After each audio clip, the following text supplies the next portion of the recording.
देखिए जो question number हमारा थर्ड है, क्वेश्चन नंबर थर्ड भी उसी जैसा है, इसमें भी आइडेंटिटी अप्लाई होगी हमारा। पहले हम आइडेंटिटी देखते हैं कि आइडेंटिटी हमारा कौन सी अप्लाई इसमें होगी और कौन सी आइडेंटिटी लग रही है। एक हमारा आइडेंटिटी होता है कि 2 cos A into cos B की आइडेंटिटी हो। ये आइडेंटिटी होती है हमारे पास कॉस ए प्लस का B plus cos A minus का बी, ये हमारे पास आइडेंटिटी होती है। तो आप एक चीज देखिए कि अगर हम ये आइडेंटिटी को अप्लाई करते हैं तो इस आइडेंटिटी को अप्लाई करने के लिए हमारे पास फंक्शन में 2 होना जरूरी है, बट इसमें 2 नहीं है। तो 2 नहीं है तो हम क्या करेंगे, हमारा आइडेंटिटी तो लगना चाहिए, आइडेंटिटी हम बनाएंगे उसको। जब नहीं है तो हम करेंगे क्या, इस फंक्शन में 2 से मल्टीप्लाई और 2 से डिवाइड करेंगे। तो क्या करेंगे, 2 से मल्टीप्लाई और 2 से हमने डिवाइड किया, तो 2 cos 2x into cos 4x। अब कुछ बच्चे ऐसे सोच रहे होंगे कि यहां पर तो 3 है हमारे पास, तो पहले आइडेंटिटी अप्लाई करेंगे इन दोनों में और इसको छोड़ देंगे हम, 2 cos इंटू कॉस भी। अब क्या होगा, अब इसको बाहर रख दो, ये cos क्या हो जाएगा 6x इंटू में dx हो गया। ठीक, अब आइए देखिए तो क्या हमारे पास ये आइडेंटिटी अब अप्लाई हो सकती है क्या, जो हमने आइडेंटिटी आपको बताई हुई है अभी। 2 cos A into cos B का cos A plus B plus cos A minus B, तो लगाइए ये 1/2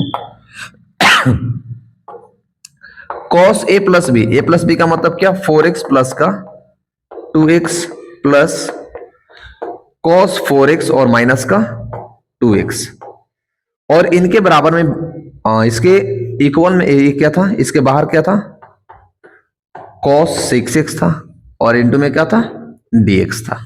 ठीक, अब आइए एक चीज देखिए यहां पे, ये 1/2 कांस्टेंट रहा, क्या हुआ cos 4x प्लस का 2x, इसको ऐसे लिख सकते हैं cos 6x plus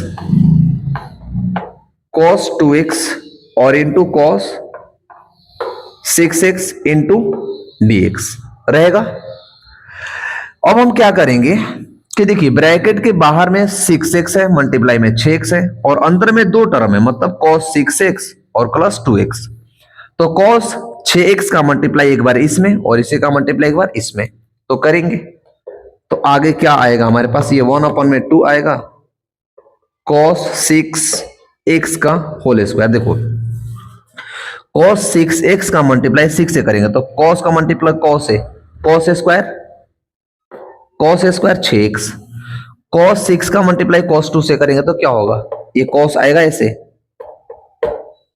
cos 2x into cos 6x आएगा, आएगा कि नहीं आएगा।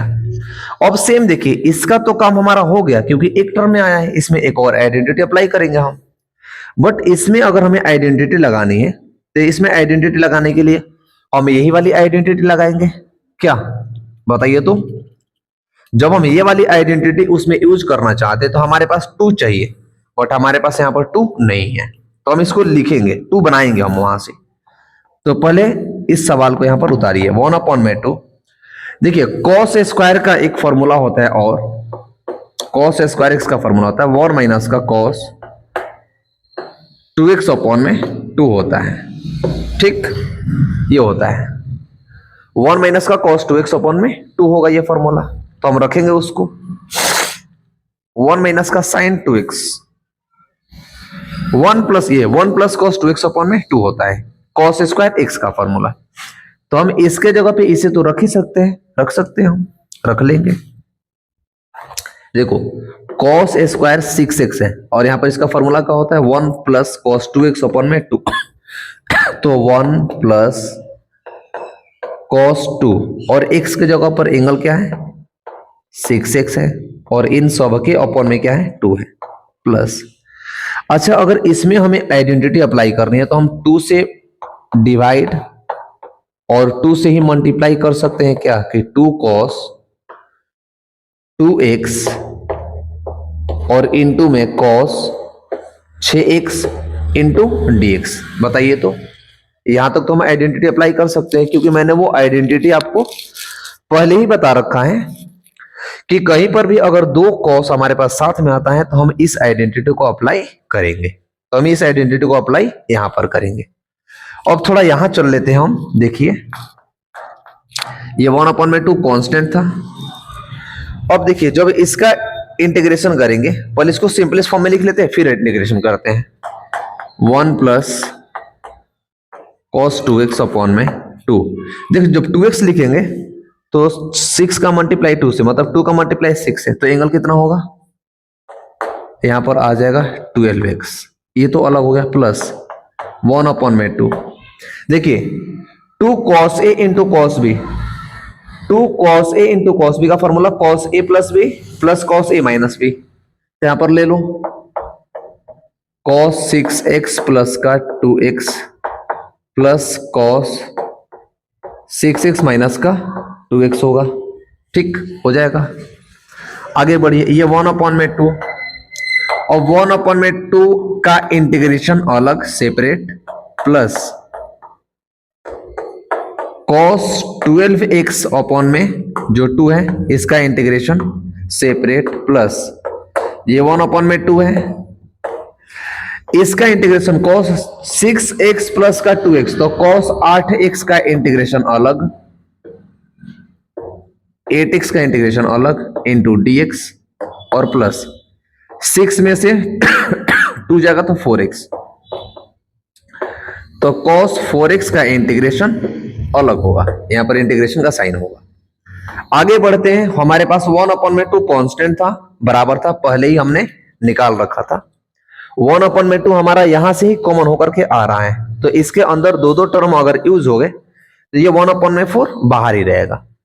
इसका इंटीग्रेशन 1 का हो जाएगा x/2 प्लस cos 12x का, cos का इंटीग्रेशन होगा sin 12x अपॉन में ये 2 मल्टीप्लाई अलग से है, और इसका एंगल 12 का है तो 12 एंगल नीचे आएगा, प्लस 1/2 एज इट इज रहा।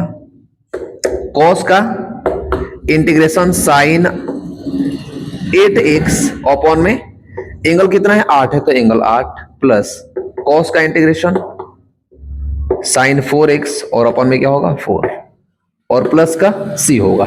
ठीक है, यहां तक चीज समझ आई।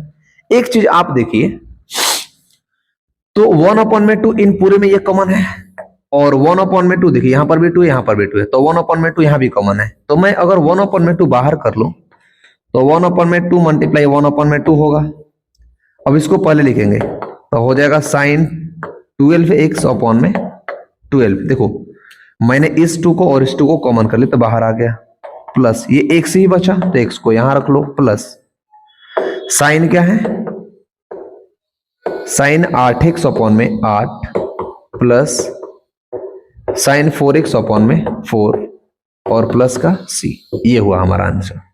अब यहां पर 2 2 जब 4 हो जाएगा तो 1 में हम इसको 4 लिख सकते हैं, मल्टीप्लाई करके लिख देंगे 4। क्या आपको ये क्वेश्चन समझ आया? 2 आइडेंटिटी मैंने अप्लाई की है, उसमें एक ये वाली identity cos a into cos b का, और एक cos² x का आइडेंटिटी मैंने अप्लाई की है उसमें।